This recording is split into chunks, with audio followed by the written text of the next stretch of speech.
কোটা আন্দোলনকে ঘিরে কয়েকদিনের সংঘাতময় পরিস্থিতির পর অনেকটাই স্বাভাবিক হয়েছে দেশের চিত্র।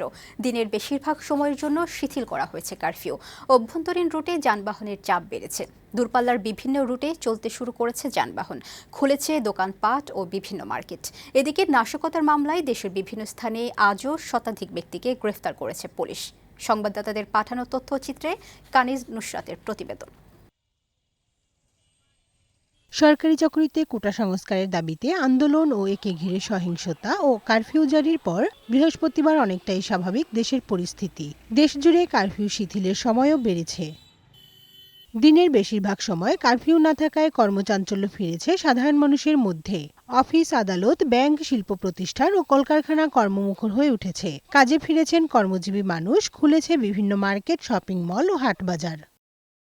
নারায়ণগঞ্জ, টাঙ্গাইল, কুমিল্লা, ব্রাহ্মণবাড়িয়া, চুয়াডাঙ্গা সহ দেশের প্রায় সর্বোচ্চ স্বাভাবিক হয়েছে যান চলাচল। অভ্যন্তরীণ রুটে যানবাহনের চাপ বেড়েছে। এছাড়া সড়ক মহাসড়কগুলোতে অল্প সংখ্যক হলেও চলছে দূরপাল্লার যানবাহন। আতঙ্কের কোনো দেখতেছি না, আলহামদুলিল্লাহ মনে হয় ভালোই হচ্ছে। এদিকে আইনশৃঙ্খলা পরিস্থিতি নিয়ন্ত্রণে সারা দেশের সড়কে সেনাবাহিনী, বিজিবি ও পুলিশের টহল অব্যাহত রয়েছে।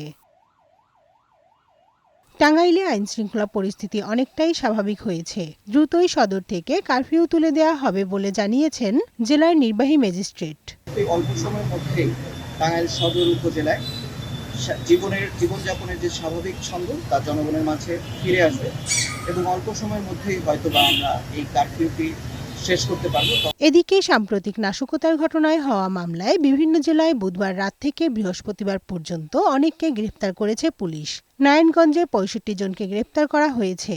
এ নিয়ে গত ৪ দিনে ৯ মামলায় গ্রেপ্তার হলো ৩৭৪ জন। কুমিল্লায় ৪ দিনে ৫ মামলায় গ্রেপ্তার করা হয়েছে ১৩৭ জনকে। ডেস্ক রিপোর্ট, বৈশাখী সংবাদ।